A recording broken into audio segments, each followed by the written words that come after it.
जय हिंद दोस्तों, मेरा नाम गौरी शंकर गुप्ता और हम डिस्कस कर रहे हैं unit number 2 first order differential equation.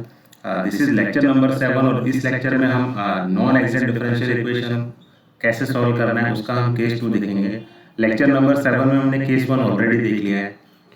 Now will discuss case 2।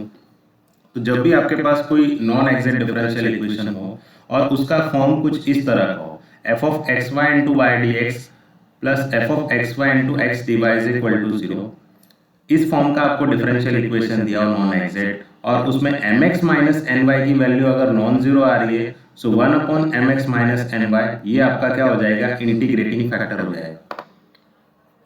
For example if you observe this example, तो जैसे सबसे पहले हमारे पास कोई भी एग्जाम्पल आए, आप क्या करो, पहले वो एग्जैक्ट है या नहीं वो चेक कर लेना, उसके बाद ही आप नॉन एग्जैक्ट के केस के लिए जाओगे। तो हम अगर इसको एग्जैक्ट चेक करें, if you observe your example, ये क्या हो जाएगा, कुछ m d x plus n d y कुछ इस फॉर्म का दिया हुआ है। तो यहाँ पर आपका m क्या है, that is x square y square plus 2 into y and what is our n, that is 2 minus x square y square into x. तो यहाँ पर y को आप अंदर मल्टीप्लाई करोगे तो ये क्या हो जाएगा, x square y cube plus 2y, that is what our m।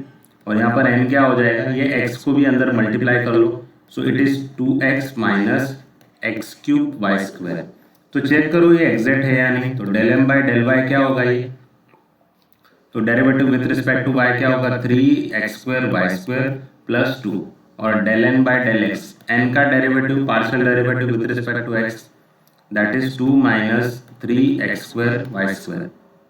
So if you observe, del m by del y is not same as del n by del x, ठीक है। तो ये इस फॉर्म का तो नहीं है, यहाँ पर क्या है, दोनों सेम नहीं आ रहे, तो ये क्या है, therefore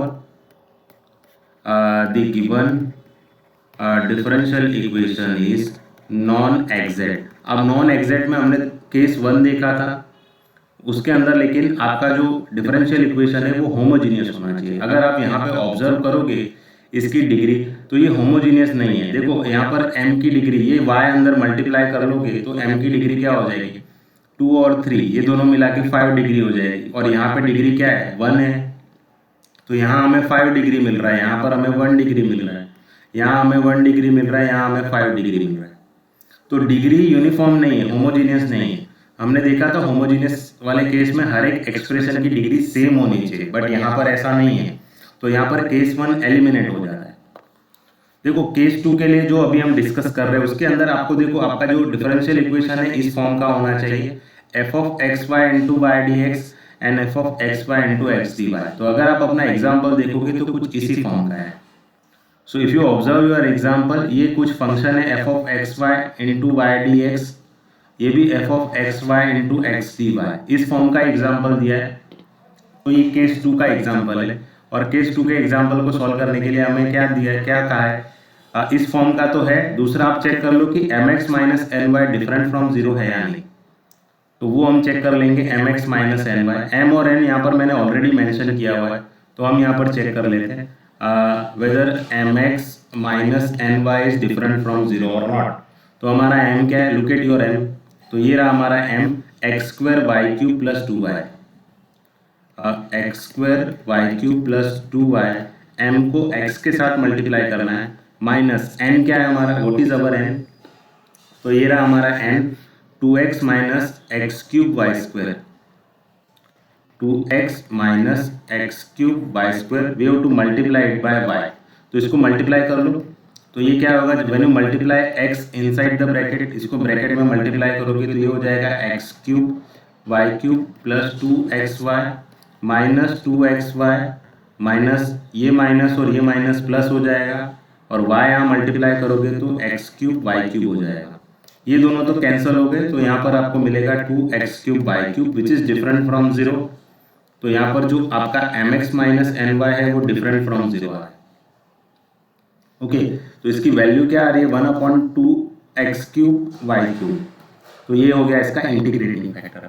तो दोनों कंडीशन सेटिस्फाई हो रही है, एक तो हमारा इक्वेशन इस फॉर्म का है, दूसरा mx माइनस एन वाई की वैल्यू भी डिफरेंट फ्रॉम 0 आ रही है, तो ये हो गया हमारा इंटीग्रेटिंग फैक्टर। इंटीग्रेटिंग फैक्टर का रोल क्या है, वो नॉन एग्जैक्ट को एग्जैक्ट बना देता है, ठीक है। तो हमारा नॉन एग्जैक्ट इक्वेशन क्या है, देखो ये रहा हमारा जो एग्जाम्पल है, उसी को हम इक्वेशन नंबर 1 बोल देते हैं। तो ये हमारा नॉन एग्जैक्ट इक्वेशन है, तो इसी को हम मल्टीप्लाई करेंगे। तो I write that equation over here ना।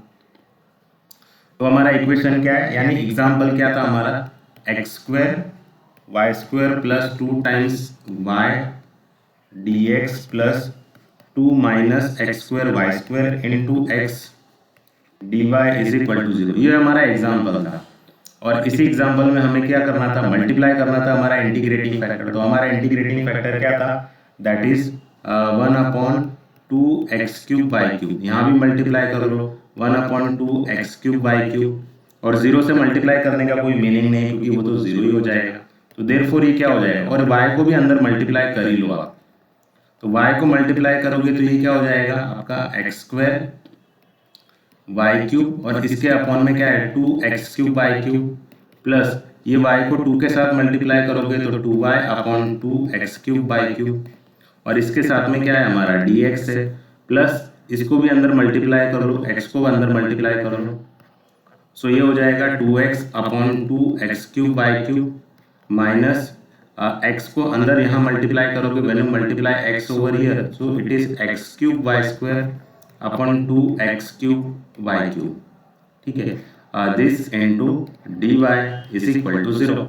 तो यहाँ पर जो कैंसिल हो रहा है आप उसको कैंसिल करो। सो देयरफॉर ये क्या हो जाएगा, देखो x² के साथ एक x² चला गया, y³ चला गया, तो यहाँ पर क्या बचेगा 1/2x प्लस 2 और y यहाँ पर कैंसिल हो गए, तो यहाँ बचेगा 1/x³ y²। ओके, इसके साथ क्या मल्टीप्लाई होगा dx प्लस यहाँ पर देख लो 2 और x कैंसिल हो जाएगा, तो ये 2 और 1 x कैंसिल हो गया। सो 1/x² y³ minus x³ y², x³ यहाँ पर y² कैंसिल हो जाएगा, तो ये वहाँ बचेगा 1/2y dy is equal to 0। तो अब हम चेक करेंगे जो हमारा ये अपडेटेड इक्वेशन है, इसको हम इक्वेशन नंबर 2 बोल देते हैं। तो हमने इंटीग्रेटिंग फैक्टर जब मल्टीप्लाई किया तो क्या ये नॉन एग्जैक्ट से एग्जैक्ट हो गया, तो चलो हम चेक करते हैं। इसको m' बोल देते हैं और इसको n' बोल देते हैं, क्योंकि m और n तो नाम हमने ऑलरेडी दे दिया है। तो हमारा m' क्या है, ये रहा, ये हमारा m' है, ठीक है, और ये रहा हमारा n'। तो इसका पार्शियल डेरिवेटिव चेक करो। So del m' by del y क्या होगा, तो 1/2x का partial derivative with respect to y 0 हो जाएगा, प्लस 1/x³ y², इसका partial derivative with respect to y, देखो 1/x³ तो बाहर निकलेगा, 1/y², यानी y⁻² का डेरिवेटिव क्या होगा -2y⁻³ यानी ये क्या होगा -2/x³ y³। This is what del m' by del y। Now हमारा del n' by del x check कर लो। तो यहाँ पर पार्शियल डेरिवेटिव इसका विद रिस्पेक्ट टू x क्या होगा, 1/y³ आप बाहर रख लो, 1/x² को x⁻² लिखेंगे, तो ये हो जाएगा -2x⁻³ यहाँ partial derivative with respect to x 0 हो जाएगा, तो यहाँ भी आपको मिलेगा -2/x³ y³। तो यहाँ आपका क्या हो रहा है, del m' by del y is same as del n' by del x।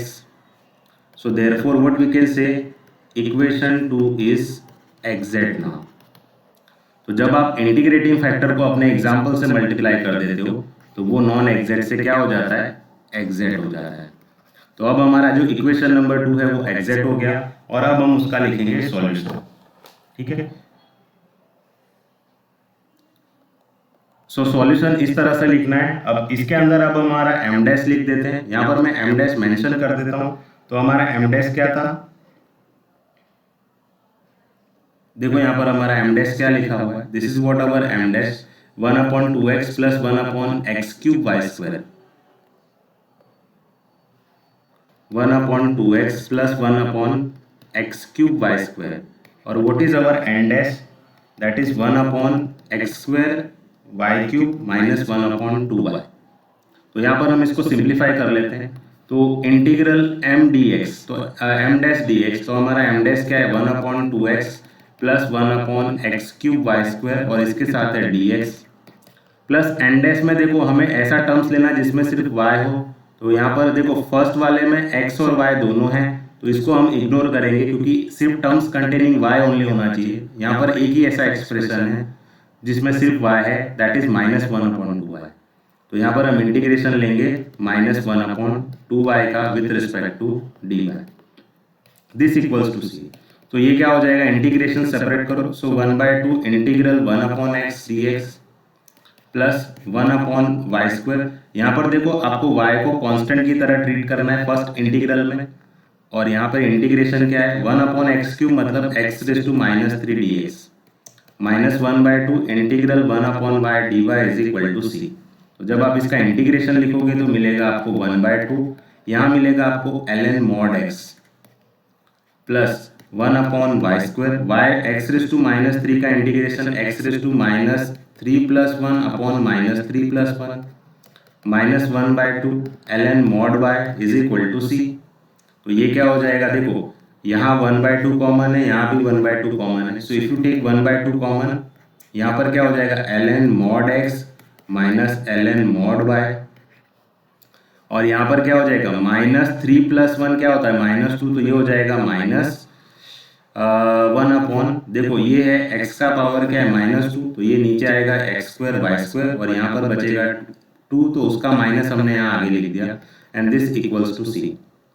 अब दोनों में 2 आप चाहो तो एलसीएम लेकर यहाँ पर लिख सकते हो, और ln x माइनस y क्या होगा ln modulus of x by y, ठीक है। सो एंड -1/x² y², ये दोनों का 2 है, उसको हम राइट हैंड साइड ले जाएंगे, दैट इज 2c। और अगर आप 2c is equal to c dash बोल दो तो ये क्या हो जाएगा, what that implies, so this is ln modulus of x by y -1/x² y² is equal to c dash. So this would be our solution for the given differential equation. Now in that way you can solve that differential equation. अगर वो homogeneous ना हो तो आपको case 2 के लिए जाना है, जो कि मैंने अभी डिस्कस किया है। आई होप आपको ये लेक्चर समझ में आया। Thank you everyone.